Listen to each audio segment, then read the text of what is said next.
शिव कले संवाद चैनल पर आप सभी का स्वागत है। जय माता दी सभी को। अगर मेरे चैनल पर नए हैं तो चैनल को सब्सक्राइब करें। मुझे मेरे दूसरे चैनल और इंस्टाग्राम पर भी फॉलो करें। लिंक डिस्क्रिप्शन में दिए गए हैं।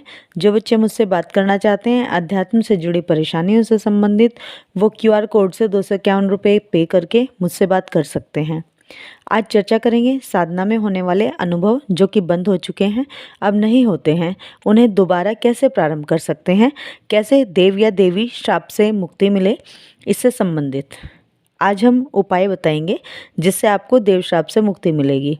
अगर आपको भी होते थे साधना के दौरान आभास और आपकी गलतियों की वजह से अब आभास होना बंद हो चुके हैं, तो अब उससे मुक्ति कैसे मिले, निराकरण कैसे हो इस समस्या का, हमें जानकारी नहीं थी। जो देव कृपा से हमारी साधनाओं के कारण भगवती के द्वारा, उनकी योगिनियों के द्वारा या जिनकी भी हम उपासना साधना कर रहे थे, उनके अनुभव हमें प्राप्त हो रहे थे। कुछ दिव्य घटनाएं, कुछ दिव्य संकेत हमें प्राप्त हो रहे थे। लेकिन अपनी ही गलती के कारण जब उन रहस्यों को हम अन्य लोगों को बताने लगे, बहुत चटकारे ले लेकर उन्हें सुनाने लगे, उसके कारण हमारे साथ जो घटनाएं होती थी वो होनी बंद हो गई हैं। दोष लग गया है हमें उसका। तो अब उसका निराकरण कैसे होगा, या तो देव कृपा दोबारा पुनः आरंभ हो सके, इस पर आज हम चर्चा कर रहे हैं। सबसे पहले आप जिस भी देवी या देवता की साधना कर रहे थे, गलतीवश या फिर अपने आत्मबल के कारण या फिर ओवर कॉन्फिडेंस के कारण, इन सभी गलतियों के कारण यदि दोष लग गया है तो ये करें कि आप जिनकी भी साधना उपासना कर रहे हो उनके विशेष दिन, जैसे कि मान लो आप भगवती भवानी महाकाली माँ की साधना कर रहे थे या उनके किसी और अन्य स्वरूप की साधना आप कर रहे थे, तो आपको अनुभव भी हो रहे थे उस साधना के दौरान, आपने उस विषय को किसी को बता दिया और आपको दोष लग गया और अनुभव आपको बंद हो गए हैं होना। तो आपको करना है कि अमावस्या के दिन माँ काली के मंदिर में 108 नींबू की माला लेकर जाएं, या तो लाल फूल जिनकी गिनती 108 हो उनकी माला लेकर जाएं। इन सभी नींबू पर या फूल पर अष्टगंध से और लाल सिंदूर से तिलक लगाएं और माँ से क्षमा याचना करें। क्षमा याचना मंत्र का जाप करें। मंत्र रहेगा, या देवी सर्वभूतेषु क्षमारूपेण संस्थिता नमस्तस्यै नमस्तस्यै नमस्तस्यै नमो नमः। ये मंत्र बोलते हुए प्रत्येक नींबू पर तिलक करें और संकल्प लें कि हे माँ भगवती, आपकी साधना में जो अपराध हमसे हुआ है, जिसके कारण ये दोष हमें लग गया है, जिसके परिणाम स्वरूप जो अनुभव आभास मुझे नहीं हो पा रहे हैं, उस दोष के निवारण हेतु और आपकी प्रसन्नता हेतु यह नींबू की माला मैं आपको समर्पित कर रही हूँ। कृपया आप इसे स्वीकार करें और मेरी साधना में उत्पन्न हुए दोष को समाप्त करके मुझे अनुभव रूपी आशीर्वाद प्रदान करें। इस संकल्प के साथ माँ काली को वह नींबू की माला पहना दें। अगर स्वयं पहना सकें तो अति उत्तम है, अगर नहीं पहना सकते हैं स्वयं तो पंडित या पुजारी को दें जो वहाँ माँ के सेवादार हैं, उन्हें माँ को पहनाने को कहें। अगर नींबू की माला नहीं पहना सकते हैं तो मैंने बता ही दिया है कि 108 लाल पुष्प की माला इसी विधि से माँ को पहनाएं। यह माला माँ को पहनाने के बाद 13 दीपक घी के जलाएं और प्रत्येक दीपक के समक्ष एक एक लाल पुष्प, अष्टगंध और लाल सिंदूर लगाकर मंत्र बोलते हुए रखें और एक एक पान के पत्ते पर कुछ मीठा भोग मिष्ठान्न माँ के लिए रखें।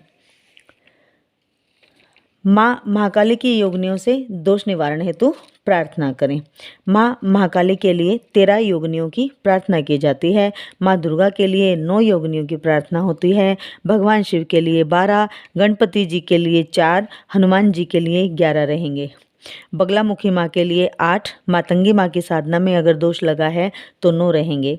इस प्रकार स्वरूप के अंतर के कारण भोग अलग अलग हो सकते हैं, परंतु सामान्यतः आप 11 जरूर लगाएंगे। यदि किसी अन्य देवी देवता का दोष लगा है तो उस स्थिति में, हाँ, यदि भैरव जी का दोष लगा है तो 8 जगह भोग लगेगा।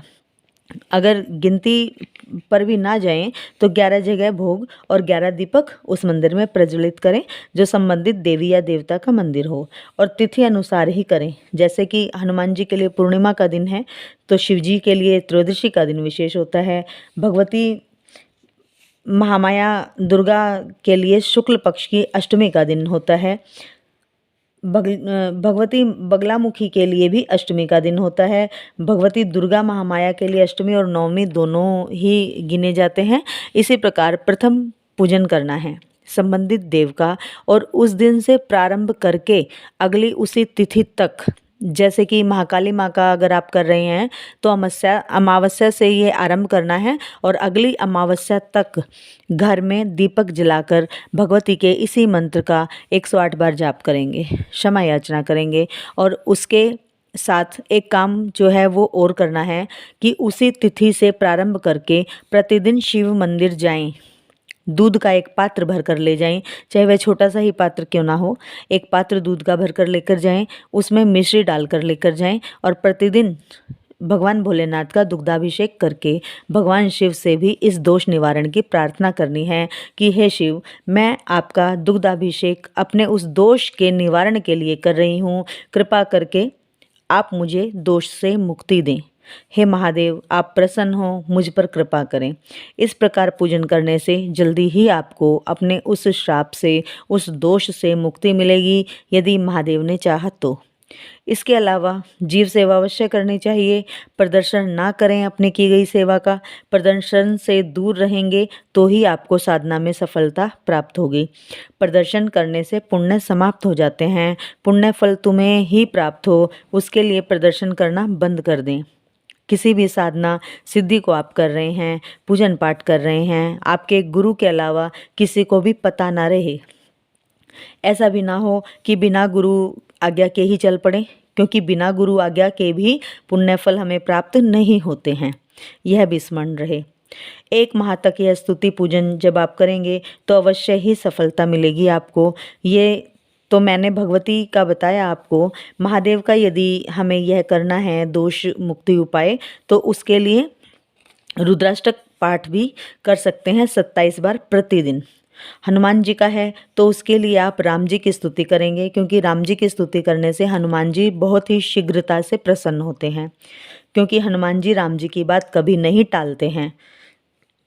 इसी प्रकार जिस भी देव या देवी का दोष आपको लगा है, उससे संबंधित देव का भी पूजन आप करें, जिनकी बात वो देव मानते हैं, जो उन देव के आराध्य हैं। जैसे कि हनुमान जी के लिए राम जी की करेंगे, भैरव जी के लिए भगवती काली को भी मनाएंगे, गणपति जी की यदि हमें दोष मुक्ति का उपाय करना है तो माँ पार्वती को भी अवश्य मनाएंगे साथ में। तो अगर इस तरह आप स्तुति क्षमा याचना करेंगे तो निश्चित ही दोष से मुक्ति मिलेगी आपको। ध्यान रहे कि प्रदर्शन ना करें। माँ महाकाली सभी को साधनाओं में सफलता दे, इसी शुभकामना के साथ जय माता दी सभी को। जय शिव शक्ति, जय महाकाल, जय महाकाल।